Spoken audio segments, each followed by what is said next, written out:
Hey, good afternoon, everybody, and a special welcome to my Aging Boldly crew. Dean Walters here, your Aging Boldly certified health coach, and this is your Thursday thoughts for healthy aging. So, if you're watching me live today, or if you're catching the replay, please drop a comment below. I'd love to know you're here.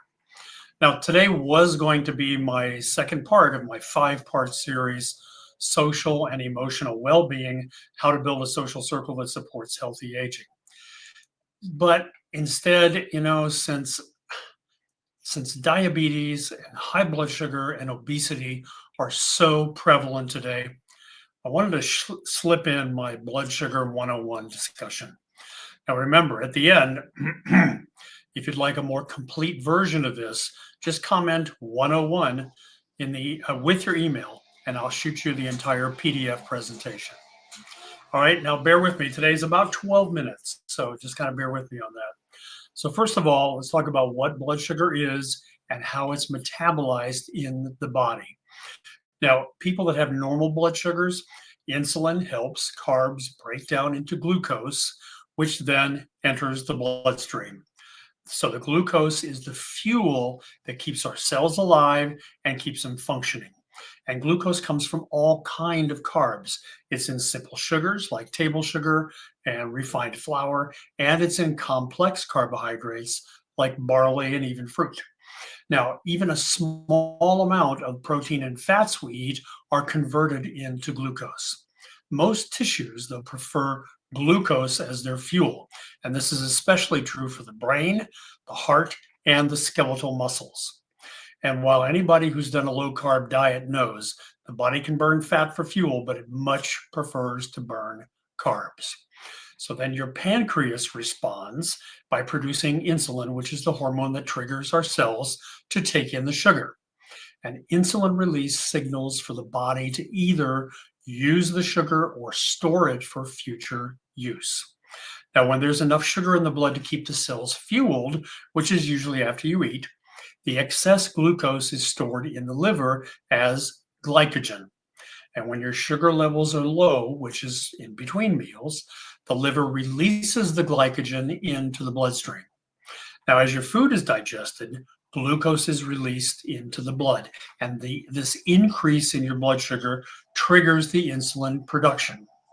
And in contrast, if your blood sugar levels become low, other cells in the pancreas make glucagon, which tells the liver to convert glycogen back into glucose. Our bodies are so amazing. I mean, if you think about how all this is working without us even thinking about it. Now, when everything in the body is working as it should, your blood sugar levels are very tightly regulated. But if not, health issues can arise. Now, too high or too low blood sugar can both cause problems and health issues related to blood sugar, and they can be chronic or acute. First one most of us know about, type 2 diabetes. That's when too much insulin is common in that condition because the signal that the insulin uses to tell our cells to open up isn't functioning properly, which can prevent the cells from getting the fuel that they need. And that's why it's called insulin resistance. Of course, type 1 diabetes is when the pancreas can't produce enough insulin. So the beta cells in there, which are the cells in the liver that produce insulin, they're destroyed by the immune system. So this means type 1 diabetes is really more of an autoimmune disease because the insulin isn't being produced. So there isn't a way to let the glucose into the cells. Now, there's a relatively new term out there being used when diabetes and obesity are both present, and it's called diabesity. The two affect each other, and they often go hand in hand. The hormones that regulate your appetite affect and are affected by blood sugar levels. And these include basically 5 things: your diet, physical activity, stress, gut microbiome, and body fat. So let's talk briefly about each of these. Now, in your diet, simple carbs like table sugar or products made with refined flour are rapidly turned into blood sugar.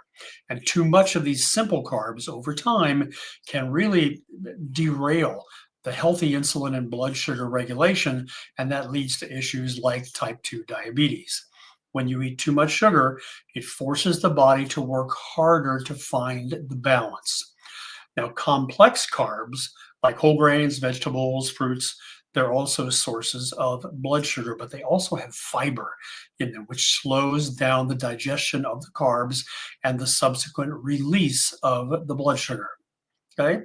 Second one is physical activity. Now, how much or how little you move is also a major influence on blood sugar levels. More movement equals more fuel burned. Okay, that's logical. So blood sugar levels can drop off after exercise as a result of the sugar being used for energy. So to reap the benefits, the positive benefits of physical activity, you want to fuel your body with complex carbohydrates, which take longer to break down and keep your blood sugar levels steady. The third thing is stress. Stress triggers the production of adrenaline and cortisol, both of which signal the liver to release sugar to help us run away or to face the problem head on. But the body can't distinguish an actual life-threatening emergency like a bear chasing you from your work responsibilities that are stressing you out. However, the effect is the same. And over time, chronic stress and the excess release of sugar that comes with it can lead to weight gain, and specifically weight gain around the midsection. And when your blood sugar gets too low, it also triggers a stress response. And that's why it's important not to go too long without eating. Next is your gut microbiome. Now, the microbiome refers to the collection of bacteria that live in your digestive system. And different foods impact people differently. And that's Aging Boldly's core concept of bioindividuality in action. So, for example, eating an apple may affect one person's blood sugar more or less than another person's. Excuse me. And from a nutritional point of view, bioindividuality explains that we all have unique nutritional needs. And now we're seeing that we each have a different gut microbiome too. The bacteria in your gut influences your appetite, your blood sugar production, and the rate that you burn sugar. So give too much sugar, and it may shift a healthy microbiome into dysbiosis, which is an unhealthy balance between the good and the bad bacteria. Then we got body fat to deal with. Blood sugar doesn't necessarily correlate to your body fat percentage. The main thing to remember though is that blood sugar imbalances can cause weight gain, and gaining weight can cause blood sugar imbalances. So it's a cycle that can be difficult to break. And there are several things that you can do to stabilize your blood sugar levels and in turn improve your health. One of them, crowd out the excess sugar. This means filling up on foods that are nutritious and leave less room for simple sugars and processed foods. Eating more complex carbohydrates in your diet, more sweet potatoes, beets, grains, and you can crowd out the excess sugar by swapping low-fat dairy, for example, for full-fat dairy and eating a savory breakfast instead of a sweet one. Next, you want to increase your dietary fiber. Soluble fiber helps slow down the absorption of blood sugar in the body, and this leads to fewer spikes in your blood sugar levels. So foods that are rich in soluble fiber include most fruits and vegetables, as well as oats, barley, and even beans. Then you want to add in supplements for extra support. Supplements like berberine, which has a long history of Chinese medicine. And berberine is a compound found in many plants, and it can help aid in weight loss and in blood sugar maintenance. Resveratrol is another one. It's naturally found in red wine, and this extract can help your body produce the beneficial short-chain fatty acids that help in blood sugar control. And they're finding out now it may also help protect the brain from Alzheimer's. And then there's chromium, and that can be found in supplement form or naturally found in whole grains, brewer's yeast, broccoli, and black pepper. And people with diabetes tend to have lower chromium levels. Now, I work with the most clinically proven wellness company in the world, and I can recommend specific supplements to help with everybody's individual specific needs if that's something that you'd like. The last thing, get a good night's sleep. Lack of sleep can raise your levels of cortisol, which is that stress hormone, and cause you to eat more calories throughout the day, which increases your insulin resistance and contributes to the higher levels of A1C and blood glucose. So, if you're looking to improve your sleep health, which in turn improves your blood sugar health, it's important to make sure that you get more slow wave sleep, which is the deep state of rest that follows your REM sleep. And that's when your nervous system activity goes way down. And this is a period where your brain uses less glucose and has time to recuperate, decreasing your secretion of cortisol throughout the day. Now, you also want to aim for a healthy diet or healthy weight, excuse me. And a healthy weight is going to look different for everybody, and it's dependent on a lot of different factors. But regularly practicing lifestyle behaviors that support a healthy weight, you're likely going to find that your weight that feels best for you and decreases your risk for insulin resistance. Now, some of these lifestyle behaviors and practices include, of course, regular physical activity that you enjoy. If you enjoy it, you'll do it. Also, examining your relationship with food, including emotional factors. Managing your stress levels, which can reduce the hormone cortisol, which is linked again to weight gain.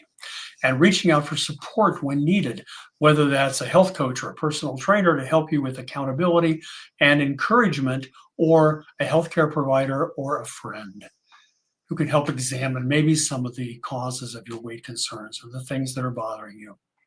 So that is it for today. I know it was a lot of information, but as I mentioned, if you'd like the full Blood Sugar 101 PDF, which includes some blood sugar friendly meal ideas, just drop a 101 in the comments below with your email and I'll get it right out to you. So next Thursday, I will be covering part 2 of my 5-part series, The Social and Emotional Well-Being, How to Build a Social Circle that Supports Healthy Aging and Finding Connection at Any Age. And don't forget about my new membership group, Aging Mastery, Unleashing Your Purpose, Power, and Possibilities After 60, where we dive deeper into all the issues that affect us as we learn to age, or as we age. Okay. If you want to learn more about it, just comment me below and I'll get that information to you. And my new online course, Joint Health and Mobility over 60. And that's available right now. Just drop joint in the comments and I'll get that information right out to you. So thanks for being here today. Thanks for being part of this incredible community. And as always, if this helped you, share it with a friend. And if you'd like to know more about what I do as a health and nutrition coach, just go to direct.me/agingboldly and learn all about it. And you'll also find the link right there for all the other things that I was talking about today. So until next time, remember, you are in charge of your health, so age boldly. See you next time.